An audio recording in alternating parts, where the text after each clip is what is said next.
Greetings, every peoples. Your cult personality here. ToonKritic's name. Toon's the name of my game. Welcome back to the Sketchpad, the little show where I send out a bunch of emails and see who wants to be interviewed. And I believe today, ladies and gentlemen, I have hit the jackpot. The jackpot I was not expecting to work out, but holy crap, we got somebody pretty special here today. My guest today, you've seen him in all sorts of different series all across media of different kinds. You've seen him in Kingdom Hearts, Metal Gear, Final Fantasy, World of Warcraft, Final Fantasy... Wait, I already said Final Fantasy. The other Final Fantasy series of the spin-offs of Final Fantasies, those kinds, and Sonic the Hedgehog. It is an honor to bring on one of my all-time favorite voice actors to the show. Please give a warm welcome to Mr. Quinton Flynn. Wow, thank you. Thank you so much, Zach. And thank you, everybody. I can hear your virtual applause. And it's fantastic. It's booming. It's great to be here. Yeah, as I said, sir, you are one of my all-time favorite voice actors. I absolutely adored you in Kingdom Hearts. You played one of my all-time favorite characters. So this is huge. This is huge for me. Oh, that's that. Well, I'm so flattered. I had to say that. It really is. I'm honored. I'm absolutely honored and humbled. So grateful for you to have me here. And yeah, man. Yeah, it's really cool. He's right, folks. Zach's been very patient and persistent. It's taken us a while to make this happen. So I'm glad, too, that it's finally happening for me and for you. I did not quit. I did not quit on this. I'm just hoping after every delay. I'm just like, no, I'm not letting go of this. Yeah, I have this right here in the palm of my hand. I'm not letting go. Yeah, that's the way to do it. Persistence pays off. Absolutely. So let's get this road on the show. What got you into acting originally? What was your essential big break into acting? Well, it started when I was actually in high school. 'Cause I had done a couple things as a kid in grade school, and there was a regional TV show called Romper Room that I was on when I was 5 for a week. But I was my freshman year of high school, and a buddy of mine, whose brother had been in the plays, said, we should really go audition. And, when you're in high school and you're a freshman, in my high school, the grades 9 through 12, it's terrifying. And all you can think of is the older kids, and they seem like they're about 10 or 15 years older, and they seem like they have years of wisdom and experience, and the theater was enormous, and I was just terrified. And he said, come on, man, I'll tell you what, it's a great time. Dan has a lot of fun. And there's girls. And I went, okay. Oh, well, you sold me at that already. Yeah, I said, great way to meet girls. Cool. I'm a shy kid. That sounds fun. And, I auditioned. I got a part. And the director was brilliant. He had big inspiration on my life, a guy named Mr. John Zuhay, the late John Zuhay. And he just had a way of directing, teaching, and bringing out the best in his students and performers. And I remember from the moment I hit the stage with the audience, I was bitten by the bug. I'd always been interested, but it was from that moment that I knew that this is what I wanted to do. I know exactly how that feels. As someone who is growing up doing a bit of theater here and there and also doing voice acting myself, once you get up on stage for the first time, you get over that stage fright, it's intense. Yeah, right? It is. It's like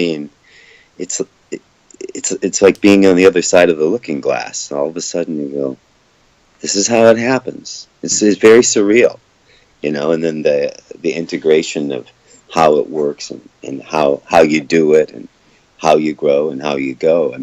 I had 4 years of it and a dozen plays, and he taught me every step of the way, so that by the time I graduated, moved on to university, I knew what to focus on in terms of radio, TV, film, and a bit of theater. And then after I got out, I started taking voiceover workshops. And that education, along with my persistence, led to getting an agent, auditioning, and building a career. How long have you actually been doing this? Like, how many years? Well over 25 years. Wow. Yeah. Your resume shows that, too.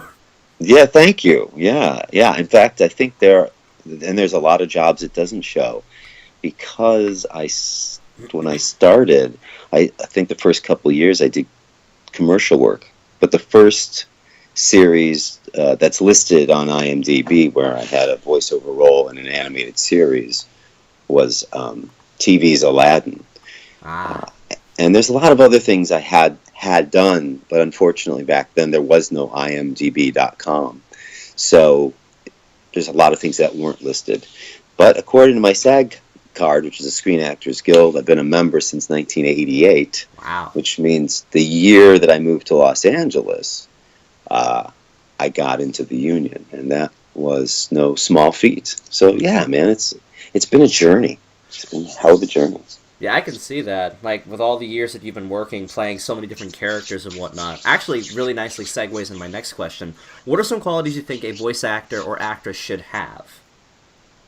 You mean qualities in terms of their voice or their character? I don't mean character in terms of a voice character, but as a person. Yeah, as a person, I think, because as you have to have that base as a person, I would think, to be into this job and take it so seriously. Yeah, what it really takes is I always tell people it's acting. It's acting is what it is. And with that foundation, which you obviously have, your own experience with that as well. It takes that love of acting, that interest in doing so, and in voiceover, because it is so varied. One could focus on the character work of acting that's exposed through animation, commercials, video game voice acting, anime, and the like.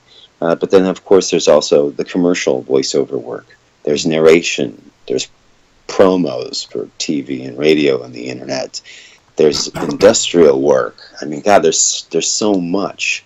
And there are actors who will specify and do very well in one area, and that's their focus.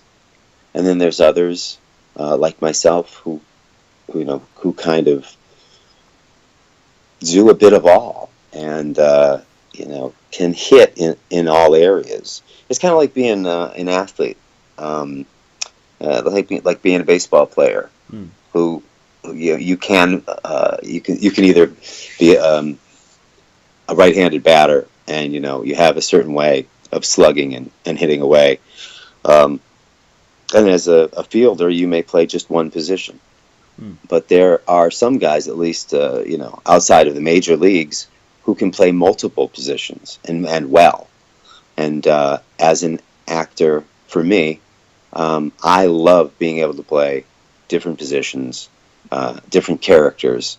So whether I'm doing Axel in the Kingdom Hearts series, or as I just finished a 3-year run narrating a series called I'd Kill for You for the Investigation Discovery Channel, 2 different styles, 2 different sets of needs.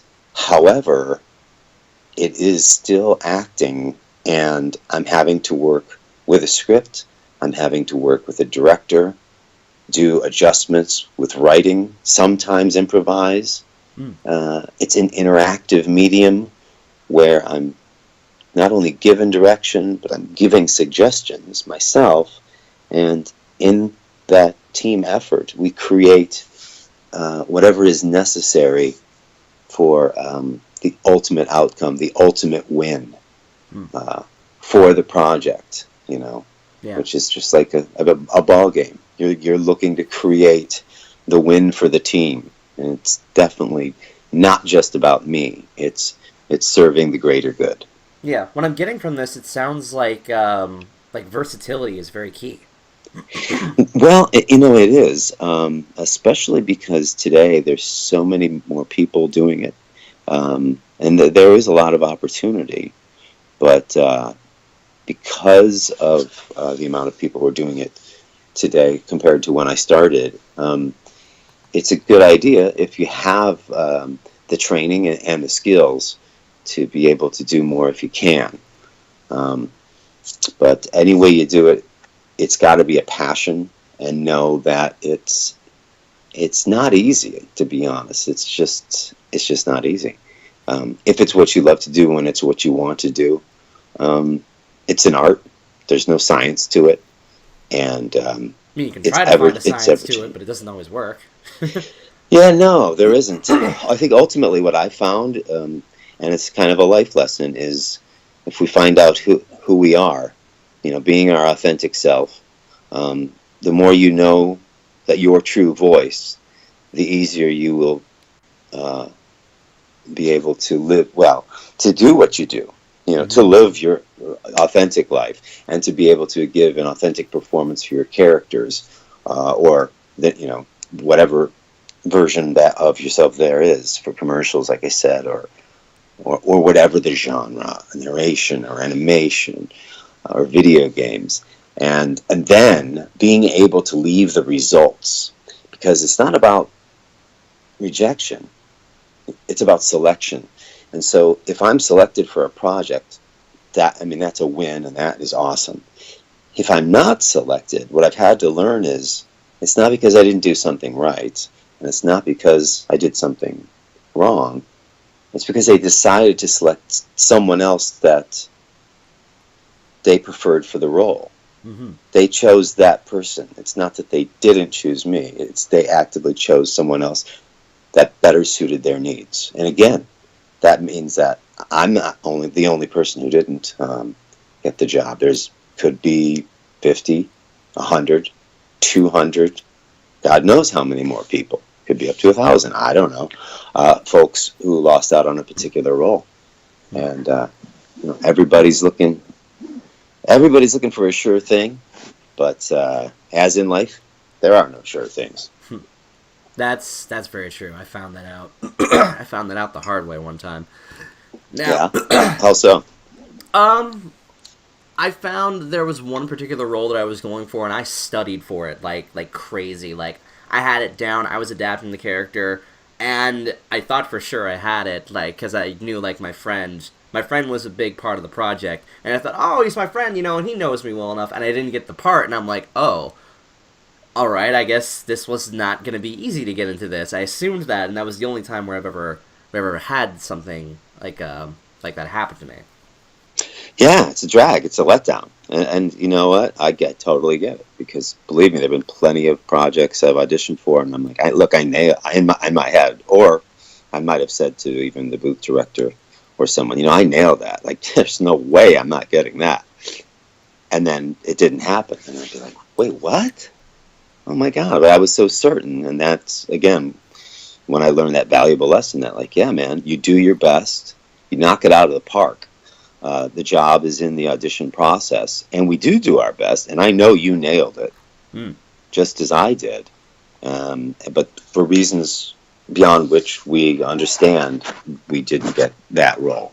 And then that's just knowing that, okay, well, that's the way it is, so I got to have a tough skin, and I got to be flexible and know that that's just another no on the road to yes, or just another, experience that I have to draw upon for future auditions or jobs. That's actually interesting. I've never heard the whole no on the road to yes. I've actually never heard that before. Yeah, absolutely. I do say that because, a lot of friends can get discouraged, and whether it's looking for jobs, whether it's looking for jobs or looking to find a date, I eventually started to say, look, what's the worst thing that can happen when, you're asking for work, or you're asking for help, or you're asking a woman out? Like, what's the worst thing that can happen? Somebody says no. But if you don't ask, you don't get. Mm-hmm. So just know that, if it's no, it's just another no on the road to yes. And eventually, it's a numbers game. The more you put out there, the more opportunity you're going to have for a yes. And usually when it's a yes, then of course you still have the option to say no. because it may not be something that you want to do. It may not be a good fit for you. So I say this to anybody listening, that, we're not giving our power away. We are giving the best of ourselves, and we are working for the greater good, in life, and in these projects, in work, in creativity, in art, in life, in love. But ultimately, we have to be happy, and so we need to be a part of that equation. And that's not being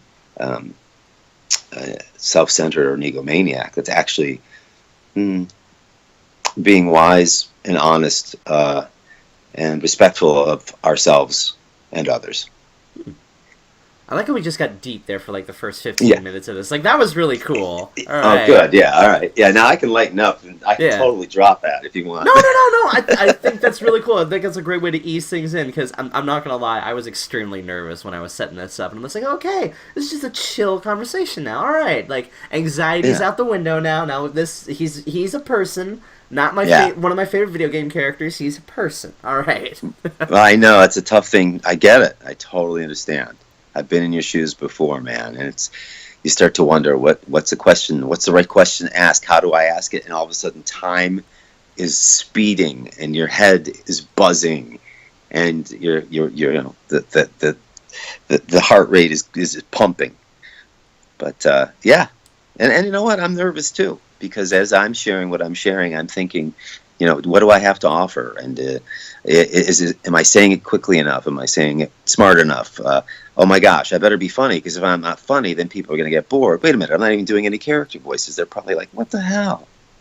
So again, it's a human experience, man. You're not alone.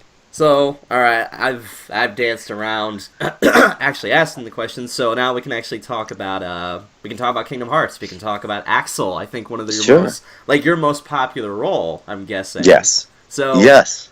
Let's go back to day one for you in the recording booth. You just landed the first day as Axel in Kingdom Hearts. Yes. I believe it was either Chain of Memories or 2. So what was that first day like for you? Well, I'll be really honest, because I've been able to go back multiple times as Axel. I really don't remember my first day, and that's because along with Kingdom Hearts, I've done work on so many other projects, and I've had so many other times in the studio doing audition work, that it all kind of blurs together. And it feels like you've been doing this for years, which you have been, but it's like it feels longer than that. Exactly. And, that first day was a very long time ago. And I don't remember the day. I remember the team of people that I've worked with and what the experience has been like as a collaborative effort.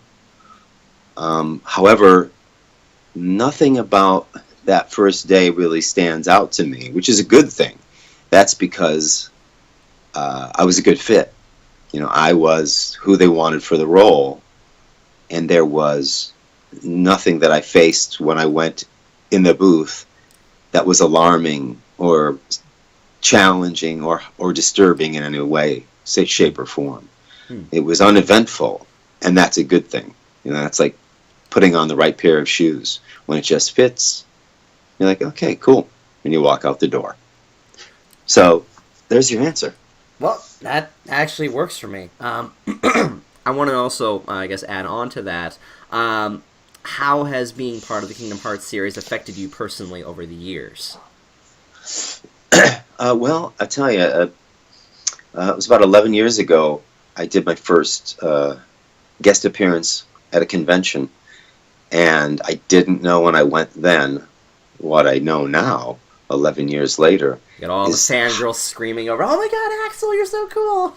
Well, yeah, and I that expression, fangirl, fanboy, I had no idea that existed. I didn't even know, I knew nothing of the convention world. I knew nothing of the fans to that degree, because I'd never seen one in person. in Los Angeles, I'd be working with my peers, and we'd work on all kinds of different projects together. Besides voice acting, I did plenty of other jobs, some on camera and stage, and just various genres. And you get used to working with one another, so it's a job. But yeah, I remember going to this convention in Chicago. That was ASEN, I believe. Mm. And if I'm not mistaken, that was my first convention. And I remember coming down the escalator with my friend Jeff Nimoy, and there were some fans, and they recognized me and said as much. And yeah, I was like, what? Who? Wait, me? Wait, you know these characters? And yeah, Axel, then, and even more so now, over the years, because of his recurring time in the series and his impact on the fans, it means so much to them. So that has meant so much to me, to know that it's had an impact on others' lives personally, and been a great source of comfort and love and often inspiration. So that's made me even more grateful for that role in the series and my role in others' lives. If I may ask, what is your take on Axel as you've played him and as you've been given more about him over the years? That's a tough one, because my experience is vastly different than anybody else playing the game or playing through the character. But it's always good to see what other people's perspectives are, especially the one who's playing the character. Yeah, well, me, I'm the actor playing the role, so Axel probably more than any other role I play is more me, vocally at least, sound wise, than any other role I play. When I started out, I did mostly character voices and impressions. I did Timon, who was Nathan Lane. I did, small voices. I did big voices. I did Christopher Walken. I did Paul McCartney. And suddenly, when I'm doing Axel, they wanted me with a bit of a shift in terms of tone, in terms of approach, and in terms of intention, obviously, for the lines and the scenes. And so, again, it's hard for me to say who Axel is to me, because Axel is a part of me. I think Axel is, even though people would argue with me and saying he's a nobody, or, he might be Reno's nobody, or Reno's his nobody, but he's not a somebody, and, he doesn't have a soul, and he doesn't have a heart. It's like, well, to me, he has a heart. My experience of him is a very human one, and it runs the gamut of emotions. From he's imperfect, as we all are. We're either perfectly imperfect beings or imperfectly perfect. We have good and bad in us, and if we're conscious, we also have feelings of guilt or remorse, or happiness, sadness, and we try to do the best that we can. And I think that Axel, in his experience, is trying to do the best that he can. Many people have said to me, well, how does it feel playing that really cool villain? I'm like, well, to me, he's not a villain. I don't think he's villainous. He can be tough and he can be a badass, but he's also edgy. I think that's the word that keeps getting thrown around. Edgy, basically. I would agree with you there, and there's definitely there's part of that in me, and I love that edginess. I love the times when he gets to be sarcastic, and that's part of me as well. That's part of my sense of humor. That's part of my sense of play. That's part of my sense of guardedness. That's a way, to keep others at bay. But then there's also times when he gets real, and he can be loving, he can be philosophical, he can be kind, and he can be wise. And I think with my years doing the kind of work I've done and the kind of introspection I've done in personal work on myself, I have that to offer as well. And with that's something that comes through the character from me that you can't write on the page. It can't be directed. They'll find it when we're working together. But if I don't have it to offer, it's not there. I get you, because the way that I work as a voice actor, I've been in a few different little series on YouTube with some of my friends where I play this edgy kind of character, mostly inspired by Axel and many other different quote-unquote edgy characters. So Cool. I want to get your take. Like, what is your thoughts like on the whole edgy stereotypes? And all the edgelords wear like red and black. They're so edgy. Ooh, like it's almost in a mocking sort of way. Like, what's your take on the whole edgy stereotype? Well, I honestly, I didn't know that there was one. Oh, there is one. Trust me. Yeah. I mean, certainly, I guess I would know it in a different way when, I like people would want to know, like, what's it like in the audition process? And this, when I get sides for a character, which means copy, audition copy, or a breakdown, they'll describe the character, and perhaps, I don't recall at the time, but they might have said with his character, that might have been one of the character descriptions, edgy, and people go, what is edgy? And it's like, well, there used to be a time when they'd say, edgy, and they would say, they'd usually use a stand-up comic, like back in the day it was Dennis Leary. They'd say, oh, he's edgy, What is edgy?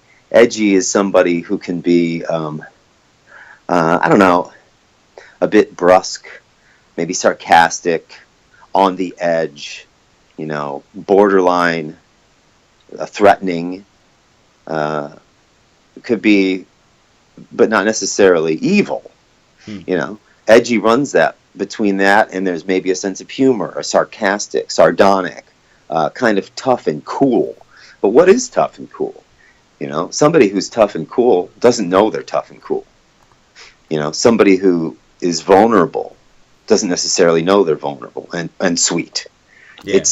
Yeah. So, it's easy to peg people with stereotypes, and I think there's a reason for it, because that's the way we categorize, and I certainly do.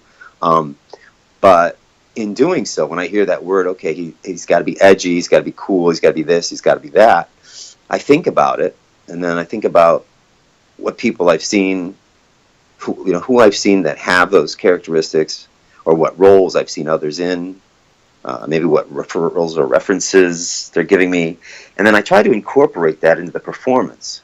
And it goes, the best way to do it is getting out of the head idea of what is edgy and being authentic, getting into the body, getting into the heart, getting into action, and if that means, hey, just, oh, I'm edgy? Is that what you're saying? I'm edgy? Oh, I'm an edgy guy. Well, it's like, yeah, man, I'm totally edgy. I got the groove. I got the skill. I'm so cool, but inside, I'm a gentle soul. But on the outside, I'm this edgy character. Like, edgy seems to be, like, larger than life, or edgy is kind of like what people thought, like, 90s kids were with, like, rollerblades and, like, all of, like, the stuff you'd see, like, in Tony Hawk's Pro Skater or something like that. That's considered edgy nowadays, which I find hilarious. Yeah, I guess you're right. I mean, I don't know. There was a time in marketing when the buzzword was Generation X. That's where it really was jumping off back in the day. And I remember my brother and I talking about how we could use that as a sales technique. So we created a marketing campaign for me in Los Angeles where we advertised me to different casting directors and my agency, and casting houses and ad agencies. We literally said, Quinton Flynn is the voice of Generation X. Okay? That's appropriate. I think that works. Yeah, and with that, because back then this was pre-internet, so you're actually doing hard copy mail outs. And trying to get the word out of MySpace or whatever. that was pre-MySpace. It was pre-CDs. This was even cassettes at the time. Oh, that's right. Okay. We had a black and yellow artwork with a black X, and my brother did also the graphic work. My brother's Bart Flynn. He's also a voice actor, and we sent it out, and I did a specific demo as the voice of Generation X, so that when people heard it, because back then they listened to everything they got, and they read it, they believed it. I became a template, and actually in the commercial voice world, I eventually became a type. And the joke is in acting, and I'll use my name. It was kind of like, who's Quinton Flynn? Let me see, what is it? Let me see, well, maybe I'll use a different name, or I'll use a different actor. It would be kind of like, who's Wallace Berry? Get me Wallace Berry. Get me a Wallace Berry type. Who's Wallace Berry? That's kind of the cycle run of an actor's life. It's you want, like, who's Dennis Leary? Get me Dennis Leary. Then when they can't afford him or he's too busy, get me a Dennis Leary type. And then as generations pass and new casting directors, writers, and producers come into the game, who's Dennis Leary? Now, chances are with Dennis Leary, it's not likely that would ever happen, but strangely enough, there are people who are probably listening to this right now who may not know who he is. Or if they do, they may know him from a particular series. Or they might know him as a commercial voice actor, but they may not know that he was an edgy stand-up comic in the late 80s and early 90s, because it was before a lot of fans' times. And maybe they're not even on their wheel of interest or spectrum of interest. He's certainly not a game character, so he'll never be Axel. So who the fuck is Dennis Leary? And he's not that edgy, He's just a sarcastic, insecure piece of shit from Boston. There, I said it. Maybe that'll get me some. Maybe that'll get me some followers out there on Twitter. Get a little Irish fight going between Flynn and Leary. Oh boy, this will be the catalyst for it. I'll just be sitting here like, oh dear, what have I started on my show? Right. All right, man. So this is edgy. I'm that's edgy. That's pretty edgy right there. That's if I can curse, am I allowed to curse? Oh well, go ahead. Like, yeah, obviously, it doesn't really I just matter did. now. So now I'll just be me, like unedited. Hey, so that's totally fine. That's what we do here on the Sketchpad. We just do unedited, just having fun, chill conversation. Well, bottom line is that's fucking edgy right there. All right. So if somebody goes, "What is edgy? How did you get edgy? How did you get that job?" It's by saying it. It's by doing it. It's like, look, motherfucker, this is the way I roll. You want edgy? This is edgy. Wow, you sound like a real prick. I'm not a prick. I'm just being honest. I'm edgy. I'm giving you what you want. Okay? You dig that? Because that's what Dennis Leary would do, and I'll do a Dennis Leary impression, a half-assed one. I'd be like, this is Dennis Leary, you know what I mean? I fucking do exactly this, and blah, blah, blah, blah, blah, blah. Okay? We're going to roll? That's what I want. You want that? I want that, too. That's a very specific sort of thing to go with. Alrighty. Right? Okay, it's a car. It's a tough car. It's a big car. It's got wheels. You like wheels? Of course you like wheels. Who doesn't like wheels? We need wheels. Wheels go round. That's what we do. Forward. That's kind of like... Well, you sold me, all right. I guess I'm buying Ford. Right?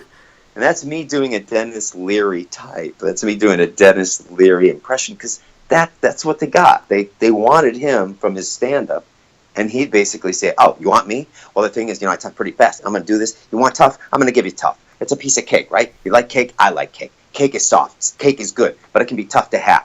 Why? How? I don't know. But get some cake. Got cake? Okay, Dennis, thank you. Thank you so much. And the thing is, they can't argue with Dennis about what he's doing because they're paying for Dennis to do what he does. Now, they can ask him in various ways, and he'll probably give them various adjustments that are minor, but they'll always get the Dennis Leary type. And if it's edgy they want, it's edgy they got. Going back to Axel with me, same thing in the studio.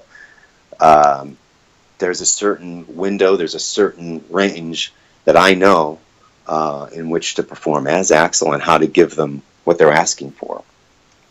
But there becomes a bit of a conflict due to interpretation and possibly ego as to what is the right read.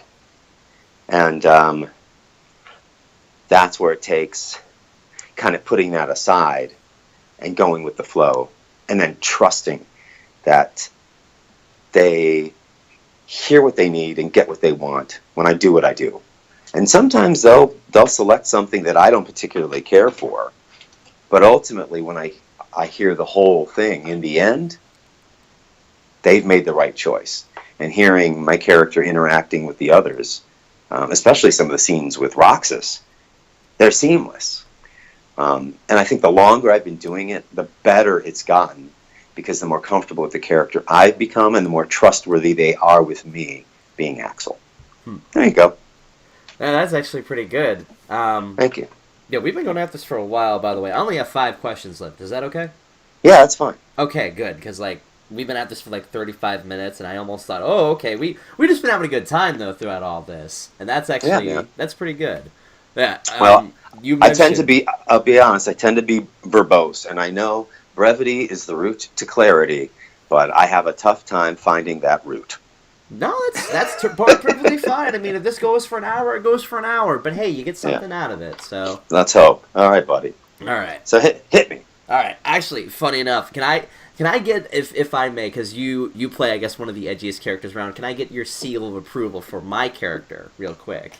Well, I don't know your character. Who am I to judge? Well, hang on. I'll give my character basically imitating your character then. Like, all right.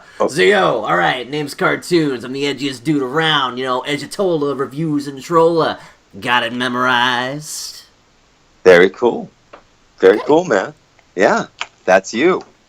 Okay, so, you know, I got a seal of approval from the Edge Man himself. You know, that's good enough for me. All right. That's it. That's all right, cool, now, man. all right, back to serious. All right, let's get these. Sure. Let's get these questions rolling. All right, now you mentioned working alongside your brother, Bart. I believe you said. Yeah. What is it like when you two get to work together? Does any of that chemistry show when you two work together? Because I believe you have actually worked together on a series before. Yeah. If I remember correctly, it might have been The Adventures of Billy and Mandy. Yes, I believe that's what it was. Yeah, Grim and Evil or something like that. Yeah. And that was terrific. And we, of course, got to work with our dear friend Richard Horvitz, and I've known him forever. Yeah, it's cool. And, it made me very happy because I was in Los Angeles for about 5 years before my brother moved out there. And he was inspired to move out there based on what I was doing. So he was inspired by his older brother. And when he moved out there, I helped guide him along the path and give him the direction and suggestions as to what to do and the help and the aid to build a career. And he took all the same steps I did and was able to, find his own voice and create a career for himself. So the fact that we ended up doing a job together, really amazing. Unfortunately, it's very rare that we have been able to work together, but because he has a studio back in the Cleveland area, I have worked with him where he has been an engineer, producer, and sometimes director for me for auditions that I've done and for jobs through his studio. So it's really neat, That's good, actually. I don't know many people who can actually, like, I guess siblings don't always tend to work together, I guess, when it comes to, like, I guess, choice projects, because they usually end up getting split up and doing their own things. But it's really nice to see them actually get to work together. And I think for both you and your brother, that's actually pretty cool that you guys actually, get to work together with each other. Yeah, I mean, I'll be honest, it's very, very rare. And over the years, it's only happened a couple of times in L.A. It's happened more times here in his studio. And that is really awesome. But largely, we do, have separate careers, separate lives, separate friends. Some will cross over. And obviously, we're at a family gathering today for Christmas, so we saw each other then. But, my brother will always be my brother. And that's kind of how I see him. And I don't, think of him for his character work or his commercial work. But when I hear it, I'm incredibly proud of him. I'm very impressed with him and the skills he has, because he's got a lot of mad skills that I don't, and vice versa. So, but we have a bit of a sibling rivalry thing. I just think that's inherent and the way in which we were raised, and that's it's not unlike that of anybody else. It's all the same. I get you. I'm an only child, but I do get you because I have close friends that I can sort of consider, like, at least on a sibling level. You know, that's how tight, like, the friendship is and whatnot.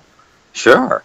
And with that good friendship and that deep love is also gonna, there's gonna come some anger and some frustration, and some times when there's a bit of a competitive nature, because if you have a lot of the same things in common, you're going to have similar interests and similar wants and similar desires. So ultimately, there's going to be a face-off. And then Nicolas Cage is going to come out and he's going to rip John Travolta's face off and put it on his own. Okay, there we go. That works. I had to get that out. Thank you. Now, one question I wanted to ask about one of your, I guess, current roles that you're doing right now. Now, this is just a small one for me. But what has your experience been like in the Sonic the Hedgehog series playing Silver the Hedgehog? I'll say it so that the fans out there screaming for it will hear it.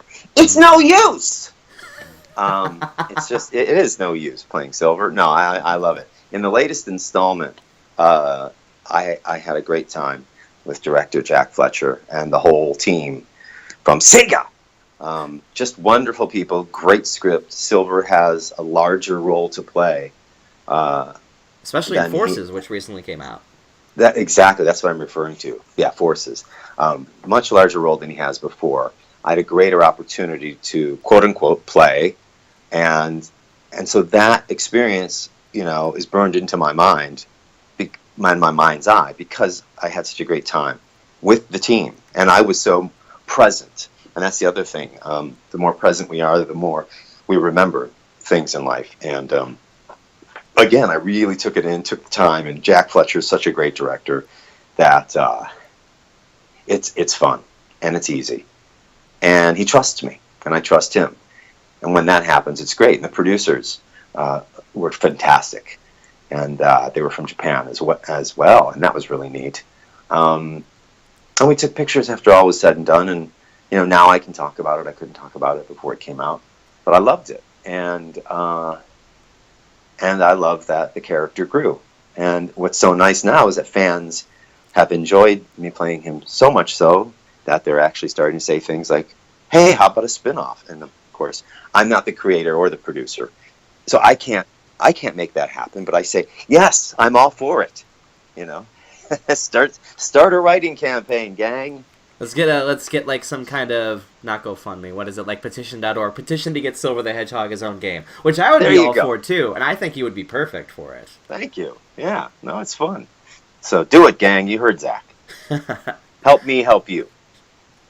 Now, on to the last three questions here. These are a little bit more chill, but I figured this would be an appropriate way to go for it. So, what do you do on your downtime? Like, how do you, when you're away from, like, the booth and you're just relaxing, what do you do? Like, how do you deal with, like, de-stressing yourself, basically?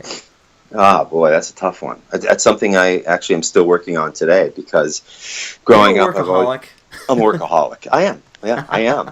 So it's hard for me to not do anything. It really is, because my mind is racing and it's telling me, you got to do, you got to go, you got to do, you got to go. But I am learning to just enjoy some of the simpler things in life, to kind of, really stop and smell the roses, to do mindful breathing and mindful walking, sometimes mindful talking. It's easy to say I enjoy a movie. I enjoy a good book. I enjoy a walk. I love music. I love writing. What I think I love the most is communication with others, like we're having right now. I love people.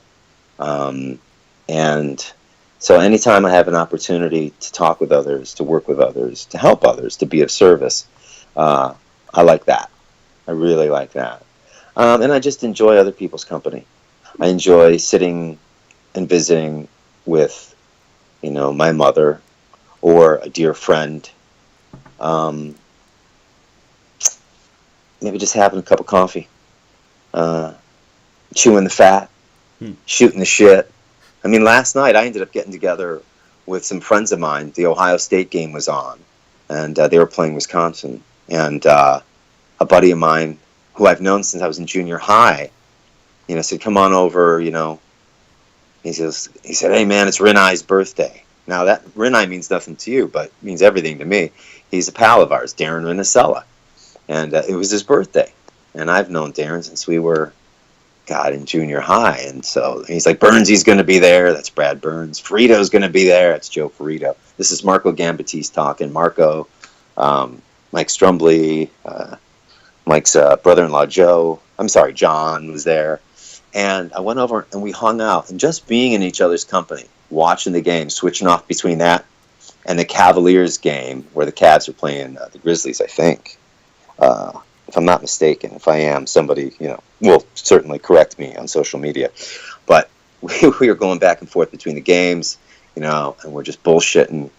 We're watching the game, and then we're telling old stories, and then we're making side jokes, whether it's about the game or the commentary or commercials. Just hanging out. And it was great. I had so much fun doing that. And my friend Marco actually said to me, he's like, "Look at us, man." He goes, "It's Darren's birthday." He goes, "He's 53. I go, "Yeah, so what?" But see, that's just a number. I mean, age is a number. He's like, "Yeah, but we got time on this earth." I go, "Yeah, well, it's all relative." He goes, "Well, but look at this." He goes, "We're doing right now the same stuff that we were doing when we were like, what, 17? I said, "Yeah. And isn't it cool? It's awesome." I was thinking there's nowhere else that I'd rather be at that moment. Because we really only have today. We have this moment right now and what we're doing. Enjoy every moment that there is. Find the beauty. Really listen. Really look. Because it's fleeting. Life is fleeting. And if we're checked out, we're missing those golden moments. I just gotta say, you are like one of the most chill people I think I've talked to, and that is exactly what I expected from you too. Like it's so weird. Like I thought no, actually no, I didn't think that. No, I thought that this is just gonna be a straightforward thing, but no, you were just like a chill, extroverted guy. Like I can totally relate to that because I'm kind of the same way too. Yeah, and I will say, as an extrovert, I love being around people, and I need to be around people. Yes, exactly. I have trouble being alone with myself. I'm not really good with that, and I do think that's, I don't know if it's a curse, if it's the curse of the performer, but it's very common. It's very common for those of us, right? Yeah. As performers. Yeah. To need others. It's like, and we need an audience. We need validation. We need to go to these conventions. We need to see our fans. We need to get gifts. We need to sign. We need to see people, all that. Yeah. Yeah. We want to give the love and receive the love, and we want the affirmation. It's like there could be 20 people in the room. 18 of them or 19 of them say you're great. And one either says nothing or says, "I don't like your character." In large, most performers, insecure in nature, will focus on the one person who said nothing or said, "I don't like your performance." Blow it up and minimize all of the love and validation from everyone else. I have fallen into that trap 100 different times. Right? And then we think, "Oh, fuck, I fucked up. How can I make this person like me? How can I make this person love me?" And again, that goes back to the human condition. So when you say to me, how do I chill? Well, I try to take those thoughts and those feelings and let go of them and just go, "Quinton, you're enough. You know what? Just be a part of, instead of apart from." That's something I can totally relate to, honestly. Yeah. Now, last question. This is a question that I have asked almost every single voice actor that I've had on the show, and this originally came from one of my good friends. Hi, Bliss. There are people out there who say that voice acting is not a real job. Oh. What would you say to those who have that perspective? I would have to say you're ignorant to begin with. Look up the word ignorance, and then you'll understand what that means. Your face is right there. That's you. Yeah, I mean, that is an ignorant statement. I would say it's a statement, yeah, based on a lack of experience. It's based on contempt prior to investigation. It would be based on jealousy, judgment, insecurity, again, based on a lack of information and a projection, because somebody might want something that they don't have, based on what they believe a voiceover actor is or isn't. The only way to know is to be one, and it really is a journey. It's an artist's journey. It's a warrior's journey. It is one of the most difficult jobs there is, because as a voiceover actor, or as an actor, because acting is acting regardless of the medium, you know, and I have to do and want to do other things as an artist as well. It's a freelance job. I have no, or we, I'll say we as other actors, have no guarantees. We don't get a built-in schedule of work hours per week, per month, per year.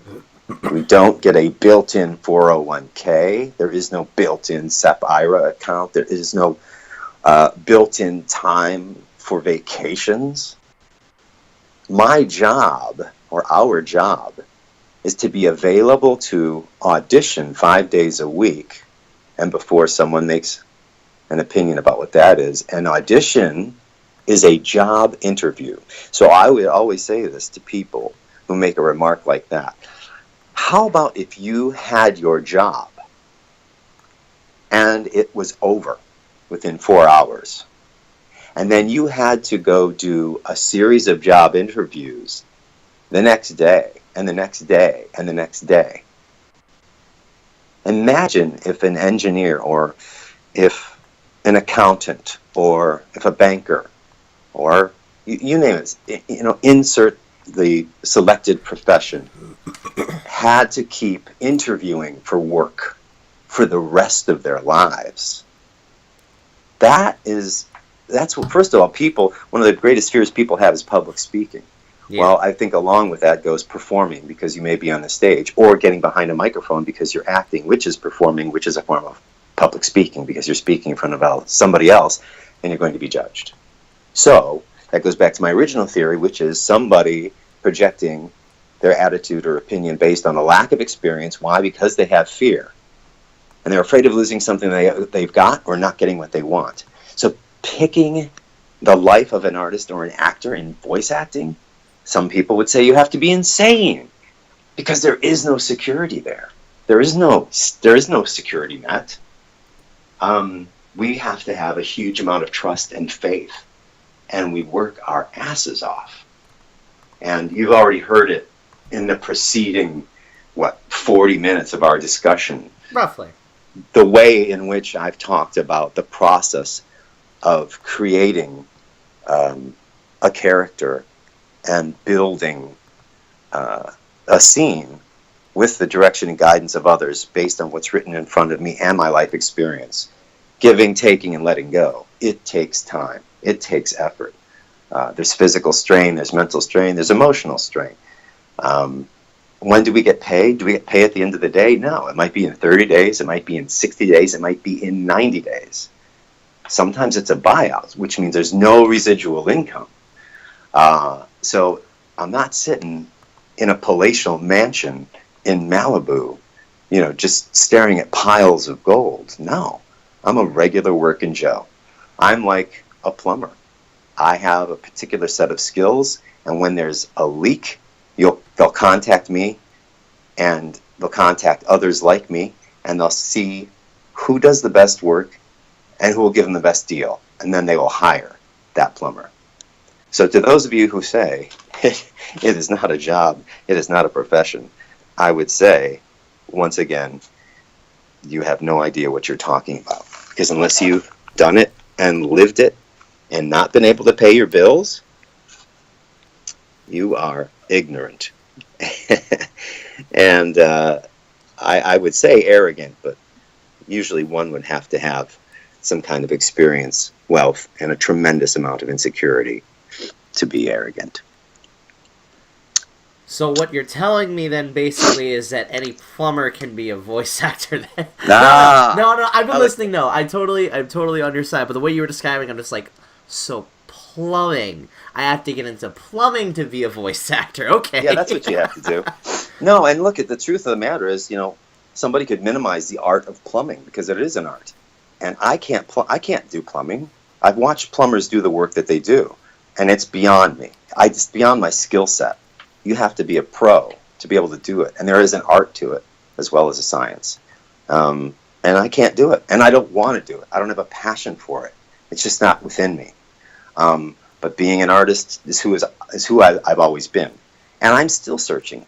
At this point in my life, I'm searching for the next project. I'm searching for the next thing to do. I'm trying to be creative in my downtime, trying to find happiness and bliss, which is all any of us really want. And then what is work? Work is work. Work is what we do.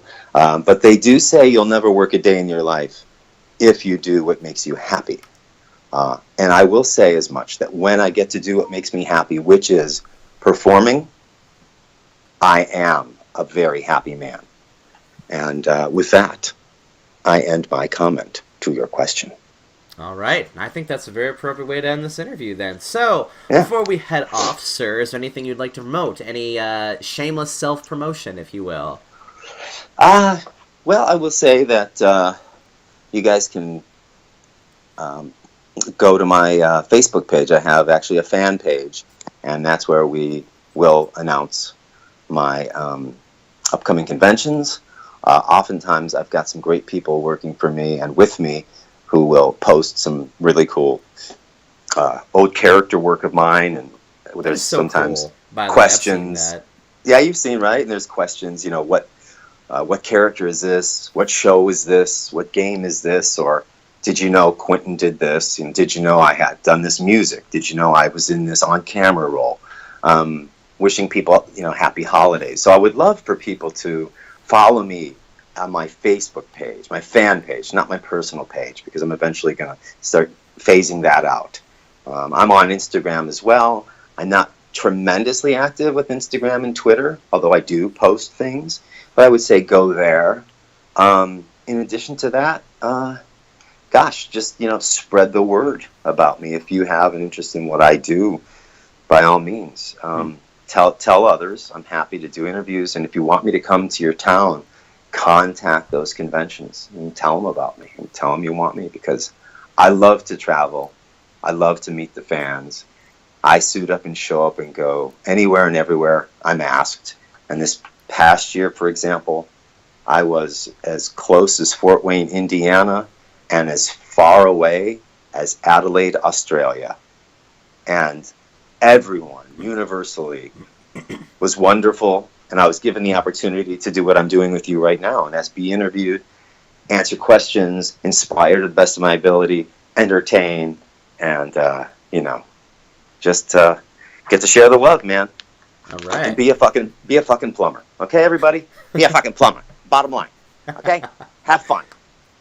It's a short life. Make it a good one. So, with that being said, I'm the Toon Critic, keeping you totally tuned for your entertainment, and hopefully making sure you get this shit memorized. Thank you for watching. Yeah, get it memorized. Zach, you're great. Thank you so much. Thank you for your time, buddy. Oh, thank you. This is awesome.